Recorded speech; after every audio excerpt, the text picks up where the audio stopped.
আজ ফের রাজ্যে প্রধানমন্ত্রী নরেন্দ্র মোদী 2 মাসের মধ্যে দ্বিতীয়বার বঙ্গ সফরে প্রধানমন্ত্রী। অন্ডাল বিমানবন্দরে নেমে দুর্গাপুরে রোড শো মোদীর। দুর্গাপুরে জনসভাও করবেন প্রধানমন্ত্রী মোদী। 500 কোটি টাকার উন্নয়ন প্রকল্পের শিলান্যাস ও উদ্বোধন করবেন প্রধানমন্ত্রী মোদী।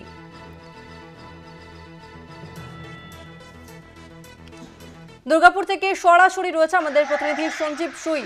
সঞ্জীব, 26 বিধানসভা ভোটের আগে ফের বঙ্গ সফরে রয়েছেন প্রধানমন্ত্রী। আজকে দুর্গাপুরে তার সভা রয়েছে, প্রস্তুতি কতটা তুঙ্গে?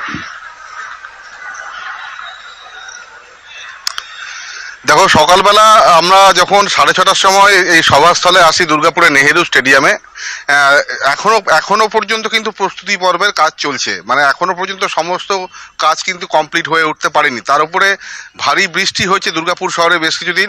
এই প্রচুর কাদা জমে আছে বিভিন্ন গেটের মুখে। সেই যুদ্ধকালীন তৎপরতায় সেই কাদা এবং জল পরিষ্কার করা হচ্ছে এবং এখনো পর্যন্ত পুরো যে মঞ্চ, প্রধানমন্ত্রীর মঞ্চটা তৈরি হয়ে গেলেও অন্যান্য বাকি যে সমস্ত মানে মঞ্চ বা দর্শক আসন যেখানে বসার জায়গা, সেগুলোতে এখনো পর্যন্ত বিদ্যুৎ সংযোগের কাজ, চেয়ার লাগানোর কাজ এখনো পর্যন্ত কিন্তু সম্পূর্ণরূপে জোর কদমে কাজ চলছে। পুরোপুরি কমপ্লিট হয়নি সভাস্থল এখনো। এবং তুমি জানো যে 5,400 কোটি টাকার বিভিন্ন প্রকল্পের, মোট 5,400 কোটি টাকার প্রকল্পের আজকে উদ্বোধন হবে। তার মধ্যে দুর্গাপুরের স্টিল প্ল্যান্ট এবং দুর্গাপুর থার্মাল পাওয়ার স্টেশন মানে ডিটিপিএস, এখানেরও দুটো প্রজেক্টের উদ্বোধন হওয়ার কথা। এবং দুটো আরবি পশ্চিম বর্ধমান জেলায়, সেটাও প্রধানমন্ত্রী উদ্বোধন করবেন।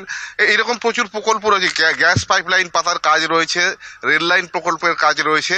তবে এইটুকু বলতে পারি যে আসানসোল এবং দুর্গাপুর শিল্পাঞ্চলের মানুষ, শ্রমিক এবং কর্মচারী যারা এই যে রাষ্ট্রায়ত্ত যে সমস্ত কারখানা ছিল, দুর্গাপুরে যেমন ছিল এমএমসি এবং হিন্দুস্তান ফার্টিলাইজার কর্পোরেশন মানে সার কারখানা, আসানসোলেও এইরকম রাষ্ট্রায়ত্ত 4টি কারখানা রয়েছে। তাই আসানসোল এবং দুর্গাপুরের শিল্পাঞ্চলের শ্রমিকরা তাকিয়ে আছে যে কেন্দ্রীয় সরকারের বন্ধ হয়ে যাওয়া এই সমস্ত কারখানা খোলার ব্যাপারে দেশের প্রধানমন্ত্রী আজকে কোনো বক্তব্য রাখেন কিনা, সেই আশার কথা তারা শুনতে চাইছেন। সেই জন্য তারা মানে মুখিয়ে আছেন কখন প্রধানমন্ত্রী এসে আসবেন মঞ্চে। কারণ আমাদের কাছে যার সময় যেটা আমরা পেয়েছি সেটা হচ্ছে যে দুপুর 1:45 বিহারের দারভাঙ্গা এয়ারপোর্ট থেকে তিনি রওনা দেবেন। 2:35 অন্ডাল এয়ারপোর্টে নামবেন। 2:40 অন্ডাল এয়ারপোর্ট থেকে তিনি দুর্গাপুরের নেতাজি নেহেরু স্টেডিয়ামের উদ্দেশ্যে রওনা দেবেন এবং 3টের সময় নেহেরু স্টেডিয়ামে তার জনসভা হওয়ার কথা। কিন্তু বিজেপির অন্যান্য নেতৃত্বদের কাছে আমরা জানতে পারছি যে দুর্গাপুরে গান্ধী মোড় থেকে একটা রোড শো হবে। মানে তিনি যখন অন্ডাল এয়ারপোর্ট থেকে দুর্গাপুরের গান্ধী মোড়ে আসবেন, সেখান থেকে প্রধানমন্ত্রীর একটা রোড শো হওয়ার কথা। 6টা পয়েন্টে প্রধানমন্ত্রী দাঁড়াবেন এরকমই একটা কথা রয়েছে, কিন্তু সেটা এখনো পর্যন্ত কতটা মানে কনফার্ম সেটাও জানি না। কিন্তু বিষয় হচ্ছে যে 3টের সময় তার সভাস্থলে আসার কথা এবং 2:30টার সময় অন্ডাল এয়ারপোর্টে নামার কথা। আর যেটা তোমাকে বললাম যে দুর্গাপুর শহরের আজকে শিল্প মানে যেহেতু শিল্পাঞ্চল, এই শিল্পাঞ্চলের সমস্ত মানুষ তাকিয়ে আছে যে শিল্প নিয়ে প্রধানমন্ত্রী কি বার্তা রাখেন। এবং যে শিল্পগুলো দুর্গাপুরে বন্ধ হয়ে গেছে, কেন্দ্রীয় সরকারের রাষ্ট্রায়ত্ত বিভিন্ন শিল্প, বিওজিএল কারখানা, এমএমসি, হিন্দুস্তান ফার্টিলাইজার, আসানসোলেরও এরকম 4টি কারখানা রয়েছে, সেই নিয়ে প্রধানমন্ত্রী কি বলেন বা নতুন শিল্প নিয়ে তিনি কি বার্তা দেন, সেটাই আজকে প্রধানমন্ত্রী সভাস্থল থেকে শোনার জন্য উদ্গ্রীব হয়ে আছেন শিল্পাঞ্চলের মানুষ। সঞ্জীব, নিরাপত্তা কতটা জোরদার করা হয়েছে?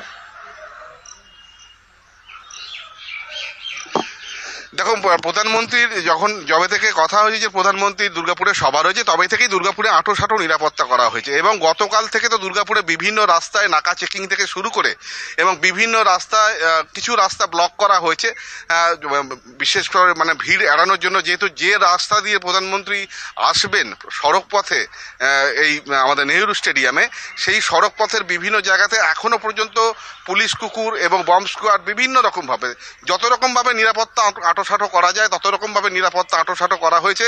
এবং সভা মঞ্চের চারিদিকে, সভাস্থলের চারিদিকে প্রচুর পুলিশ, প্রচুর নিরাপত্তা রক্ষী মোতায়েন করা হয়েছে, যাতে কোনোভাবে কোনো রকম অপ্রীতিকর ঘটনা যাতে না ঘটে তার জন্য সজাগ নজর রেখেছে আসানসোল দুর্গাপুর পুলিশ কমিশনারেটের যেমন সমস্ত পুলিশ আধিকারিকরা রয়েছেন, সিভিক ভলেন্টিয়াররা রয়েছেন, অন্যান্য পুলিশ আধিকারিকরা রয়েছেন, তেমনি কেন্দ্রীয় সরকারের তরফ থেকেও তাদের বিশেষ টিম তারাও নজরদারি করছে। মোটামুটি এটা বলা যায় যে আজকে প্রধানমন্ত্রীর সভা নিয়ে দুর্গাপুর শহরকে নিরাপত্তার চাদরে মুড়ে ফেলা হয়েছে।